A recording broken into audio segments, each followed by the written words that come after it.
अच्छा जी, आप तमाम मेहमानों की तशरीफ़ आवरी का बहुत बहुत शुक्रिया। अब जो है प्रोग्राम का बाकायदा आगाज़ करते हैं। इसमें आपको बताते चलें कि जिसमें हमारे 3 सेशन हैं। पहले सेशन के अंदर तिलावत कलाम पाक किया जाएगा।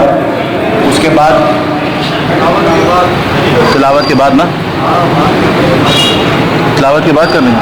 अच्छा, तो हम इंशाअल्लाह ताला अभी बुला रहे हैं तिलावत कलाम पाक के लिए कारी हंजला साहब को। मैं आपसे गुजारिश करता हूँ हंजला साहब आप आइए।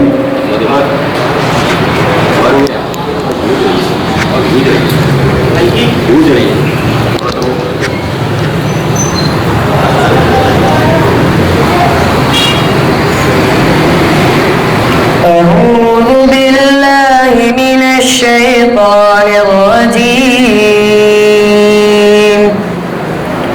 بسم الله الرحمن الرحيم